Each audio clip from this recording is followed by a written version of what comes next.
Hello everyone and welcome to the Psychosin Project here on that YouTube. Today, continuing my countdown of what I believe to be the greatest 100 albums ever. Today, numbers 49 to 40. Now, just a little disclaimer, remember this is my own personal list, and also that this list was originally created back in July of this year. So there's got to be some sort of albums that I've reviewed since then, reviewed very positively since then, and maybe spoken about in the podcast, etc., that are not on this list because I haven't really updated it. I want to get this list done as it was with the cut-off point being July of last year. Anyway, that's the intro done. Let's get into this. In at number 49, what I believe to be the best and my personal favourite Slayer album, Seasons in the Abyss. This album, for one, it's got the title track, which for me is possibly the most Slayerish stroke, most atmospheric and just most hard-hitting song they have ever recorded, with that weird kind of shouty singing voice that Tom Araya puts on this album. This whole album, though, to me, it just gels so well, and I love Rain in Blood, I really do, but this album for me really kind of tops Rain in Blood for me because it just hangs better as a full album, if you get what I mean. Rain in Blood is great for its individual songs, definitely, and absolute thrash classic. But for me, Seasons in the Abyss is the number one Slayer album. You got Seasons in the Abyss, you got Blood Red, you got loads of excellent tunes on here. The band in absolute high spirits after the awesome success of Rain in Blood. So yes, in at number 49, Slayer and Seasons in the Abyss. In at number 48 is a Japanese band that are amazingly overlooked these days and not many people talk about them. They made 3 absolutely superb doom classic albums. I am, of course, talking about the Japanese tour de force that was Gallhammer. Sadly no longer around. The lead singer is now, lead vocalist I should say, is now married to Maniac, formerly of Mayhem. I'll say formerly, he might be back in Mayhem by these days. Who knows, it's Mayhem. I'm not sure they know what they're doing most of the time. But Gallhammer, they just have this way of making doom sound absolutely awesome and slow. You got your slow grinding riffs here, all the heavy as hell riffs and drums pounding everything, but there's just that edge of Japanese uniqueness to the songs as well, without going down the path of using Japanese instruments, etc. But there's also just something eerie that they conjure up with their sound, and Ill Innocence is their best album by not a lot, to be honest with you. Their last album, The End, which only had 2 of the members on it, because by that point the guitarist had left, is also absolutely superb, but Ill Innocent just pips it to the post. And really, if you're looking for some new doom, go check out Gallhammer, especially this album, Ill Innocence, just absolute perfection. And if you want a sort of a taste to see if you'd like it, go check out the song At the Onset of the Age of Despair, I believe is the name of it. See if you like that. If you do, you're going to love the album. Trust me. In at number 47 is a band who, over the last 3-4 albums, have just gotten better and better. Admittedly, their album from last year wasn't as good as this album, but it was still a very good album. I am talking about In This Moment and their 2014 album, the Black Widow, that's it. I was going to call it Sick Like Me, but that's one of the songs on it. I'm saying it's 2014, it might be a 2015 album. I can't rightly remember. Anyway, yes, Maria Brink and her metalcore crew, as they were, have just been really just getting progressively better with every album, really starting to hit the mark back on their second album, The Dream, and then just improving things with each subsequent album. And then around the turn of the Blood album, they started pursuing this weird kind of metalcore meets pop. And when I say pop, I don't mean that in a derogatory way, I mean that in a really, really good, that catchy way that could kind of infiltrate the mainstream in a non-kind of cloying way, as it were. I'll just use the word way too much, as I did just then. But anyway, and they just kind of turned into a kind of metal Lady Gaga, I think is the best way I can put that. And that's not a diss to Lady Gaga or in this moment, but the whole presentation, the stage presentation, the way Maria Brink was appearing in promotion shots, the way the music was still retaining that heavy as hell edge, but also having this kind of pop sensibility to it. And, you know, for a band like In This Moment, who really you feel like they wanted to have this theatrical element to them the entire time, it has worked so goddamn well. Maria Brink is becoming an absolute superstar of metal, and deservedly so. She seems a lovely lady. Hopefully I can get to interview her one day. She's gorgeous as well, let's be honest here. But, yeah, and she seems genuine, which is kind of a rarity sometimes with these metal bands. But, yeah, in here at number 47, In This Moment, and Black Widow. At number 46, something a little bit different. Now, comedy metal is something that's usually kind of overlooked or not seen as being that great, because it seems to be either too much comedy while forgetting the rest, or too much metal while forgetting the comedy. However, here at number 46 is Psychostick with their newest album, Revenge of the Vengeance. I've put this here because Psychostick, over the course of about 3-4 albums, have really learned to meld the two together. Yes, you will be laughing while listening to their songs, but at the same time you'll be headbanging because the heaviness is there, the songwriting is there, the riffs are there, and let's face it, it's all about the riffs. And live they're an absolute superb, one of the best live bands I've ever seen.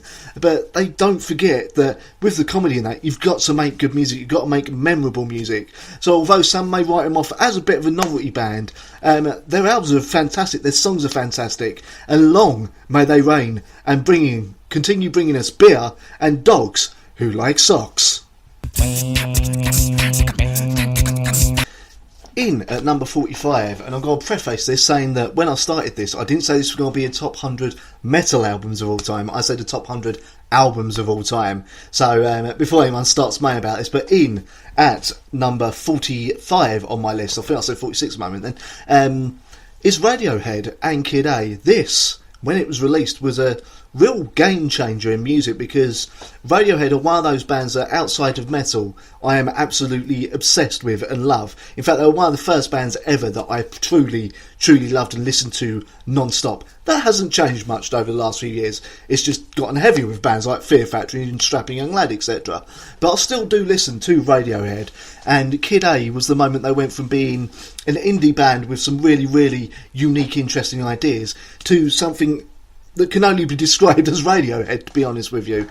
These kind of weird, almost experimental, kind of Aphex Twin-like tracks. And for me, this album kind of really helped open my mind up and my ears up to more experimental music. I kind of put this as the reason why I picked up a Nine Sturts and New Barton album a few years later. Actually, highly enjoyed that album as well. But anyway, so yes, in here on this top 100 albums list at number 45, obviously trying to cover that, I forgot what number this was at, it is Radiohead and Kid A.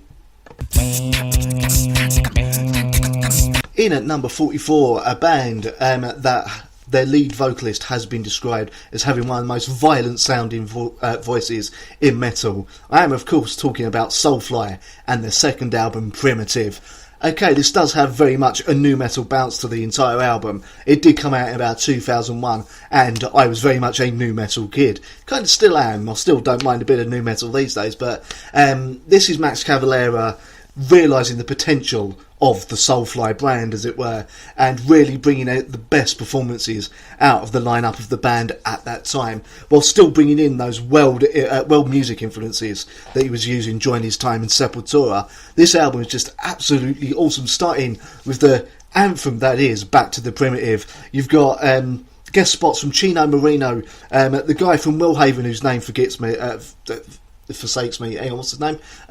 Grady Avenell, that's it. It's loads of guest spots, as tends to be the case with earlier Soulfly albums anyway. And just a real sort of feeling of this tribe, because he's been going on about the Soulfly tribe for years now, but this is the album where it really came true. Just packed full of absolutely superb, devastatingly heavy songs. Soulfly, Primitive, in here at number 44. Here we are at number 43, and we're starting to hit the goth punk. Yes, one of the originators of the genre, the one and only Susie and the Banshees with their classic Juju album. Admittedly, I got into this band through basically my dad, who was a huge fan of them back in the day. Used to play them quite a lot. I only knew the song Peekaboo up until a few years ago when I found stuff like Spellbound, which is on this album and everything. I've listened to a few albums, still sort of listening my way through their entire discography. But for me, this is their absolute number one album. This album's absolutely superb from start to finish. Spellbound itself is an absolute classic that doesn't get played enough these days and doesn't get referenced enough by people. In fact, Susie and the Banshees doesn't seem to get brought up enough in conversations when it comes up to those who influence metal, whether it be goth, rock or punk or whatever, when really they did have more than a small effect on other bands. But they should probably be spoken about in the same breath as someone like Sisters of Mercy, but don't you dare call Sisters of Mercy goth, because according to Andrew, as we know, they're not goth. Oh no, they're just a dark rock band. Yes. But yeah, Susie and the Banshees, Juju, in here on this list at number 43.